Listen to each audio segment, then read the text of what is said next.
I was 13 years of age in a double period of maths. I don't know if you remember what a double period of maths was like, but it was not a good place for me to be in. I did not enjoy maths. I went to Listonshire High School. Miss Woods was my teacher. She was a great teacher, but I wasn't a fan of maths. But this day, it would be a bad day. Because in this day in maths, the principal walked in and he started to chat to the teacher, and they began to look at me, and I knew the trouble was coming. Maybe I was getting suspended. Maybe I was getting dropped from the football team. As the conversation progressed, they called my name out and asked me to go into the corridor. In the corridor, the principal put his hand on my shoulder and he simply said, "Your brother is coming to collect you. Your dad is sick." And we walked the corridor to the principal's office. We walked alone together. He walked in front of me. He didn't know what to say. I didn't know what to say. Later, my brother collected me and we got to the hospital. My father's condition had deteriorated rapidly. He had cancer of the bone marrow, and that had developed into septicemia, blood poisoning. And so when we got to the hospital, the minister gathered my mom and the 3 teenage boys together. I was the youngest. And we went into a side room and we prayed. And outside, the heavens were grey, they were steel, but they were also made of brass. It felt like no one was answering our prayer. I'll pick up the story in my book, Snatched from the Fire, and I'll follow the story from when we got home. 7 p.m. we got home and Mom stayed in the hospital. The house was full of relatives and neighbours as news got through that my dad's condition had deteriorated. That night I prayed that my daddy wouldn't die. And as I threw darts at the bottom of our kitchen on our little dartboard, I struck a deal with God. If I hit the bullseye, you'll let my dad live. I threw darts that night until my arm was sore and I couldn't hit the bullseye. At 6 a.m, my brother Colin woke me up sobbing. And that night, my bullseye God robbed me of the most special person in the world. Daddy's dead, Daddy's dead. My brother sobbed and tears flooded our world like never before. Mom gathered her little chicks around her and told us to be brave, but we could do nothing but weep. My world was torn apart. I spent days just crying and cursing my bullseye God. By the time the funeral arrived, I had no tears left. During my teenage years, sometimes with my brothers, we would argue and fight. And I recall times when my brother Philip would shout at me, "You have a chip on your shoulder." And I would rage in anger. But he was right. I did have a chip on my shoulder. I wanted to tell him I miss my dad. I wanted to tell him I wanted him back. I missed his laugh. I missed the feeling of his stubble on my cheek. I wanted to tell him how I missed the bullseye. And maybe it was my fault. This was the day when from my very heart I was crying out, why? It's the word that we often ask when it comes to suffering. Why? Why?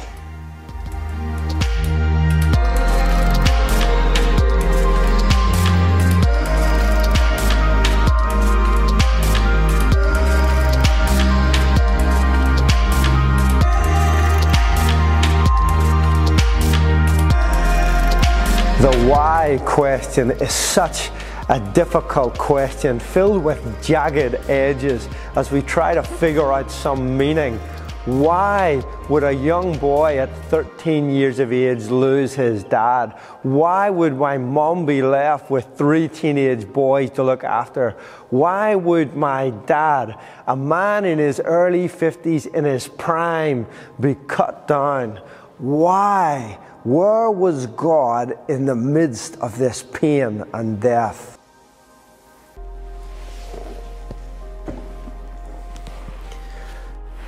The why question isn't always the best question to start with, but it is a painful one. But the reality is that behind the why is the reality that we live in a world where we sit between the juxtaposition of life and death. Pain and suffering is all around us, and it's trying to make some sense of that. I was confronted with life and death in the most unusual time in November 2008, and it happened to be right here in this church, Newton Breda Baptist. At the beginning of that week, a close friend, Gerald Titmus, who was in hospital sick, was diagnosed with septicemia, the same thing that had taken away my dad. Inside 24 hours, Gerald had passed away. My heart was broken. This was a man I had enjoyed so much fun and laughter with, a fellow evangelist. We ran camps together. We went on mission trips to America together. And here, another man is cut down in his prime. Why? On the Wednesday morning, we were in this church at a packed funeral. Halfway through the funeral, my wife looked into my eyes, squeezed my hand and said, "It's time." She was 9 months pregnant and she was about to go into labor. We left the service and we rushed to the hospital. Inside 10 to 12 hours, a beautiful baby girl was born, my daughter Megan, who's now 12 years of age. The joy of birth, the tragedy of death, the conflict between the two, the pain that right here, as I was grieving the death of a close friend, my wife would go into labor and give birth to a baby girl. You see, we live in this tension, and more often than not, the most important question to ask is not the why, but to understand the genius of suffering, that in the midst of the pain and the anguish, God will use it for good. How many times have we seen families reconciled at a funeral? How many times have we seen people bonded together through suffering? Friendships closer because of the word cancer. In fact, it's in the midst of suffering that new life often births. Perhaps the wrong question is to ask why, and the better question is to ask what next? What can we do with all of the broken pieces?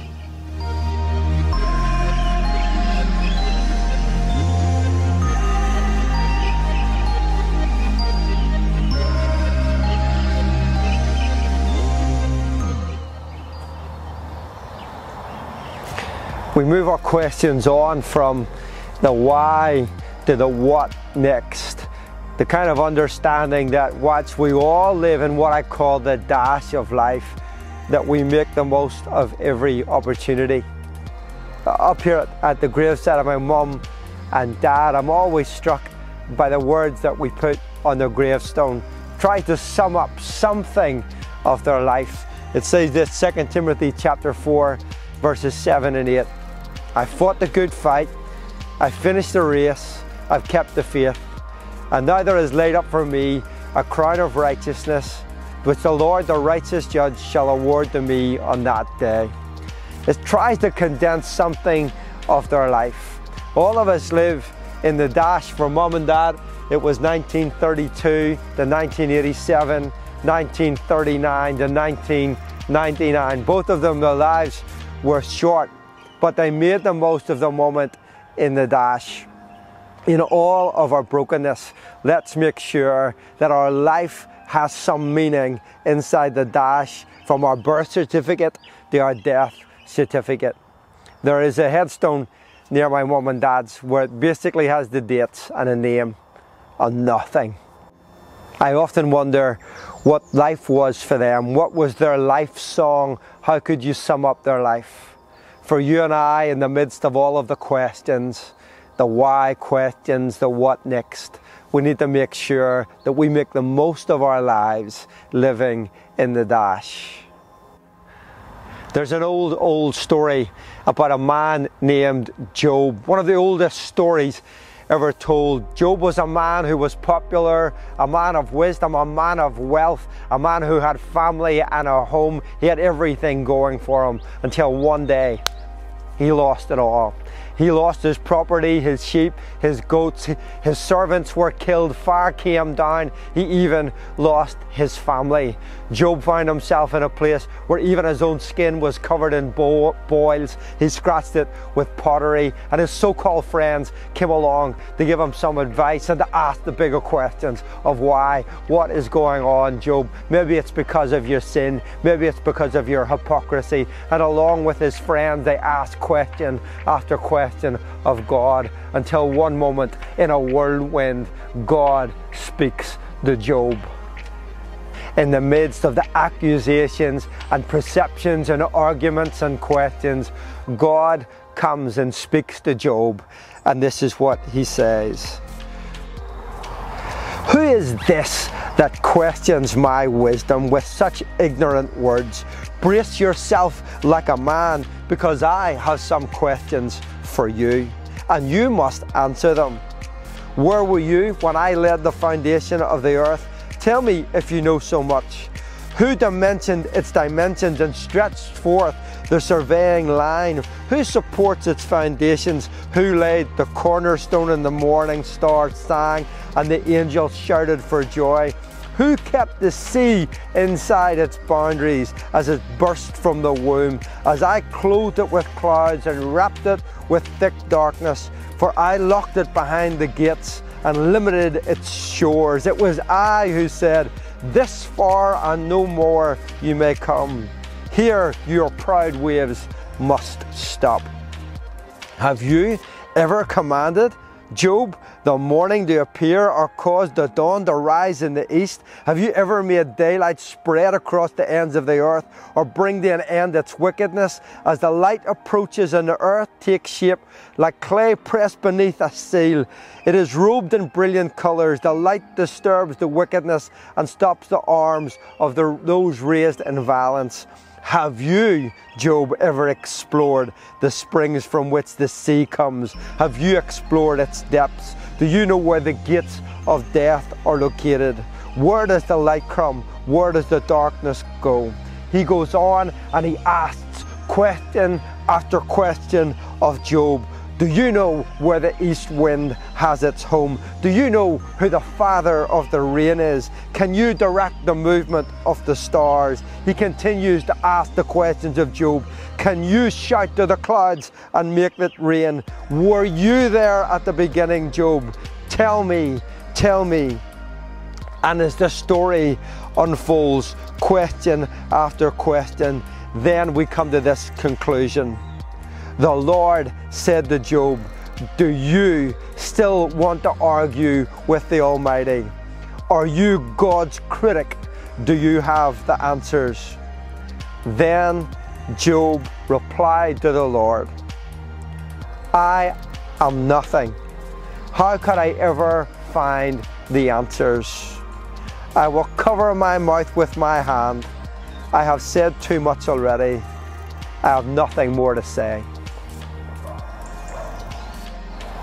For each of us, we live in the dash, and sometimes the best thing for us to do is, rather than to shout why and to seek our answers, is to fall silent under the majesty of God and understand that He has more to say into our story. And all of these little broken pieces that are sitting before us, all the fragments of hurt and pain, God will use them for His glory. Today is a day not to shout, not to question, but to fall silent under the glory of the Almighty.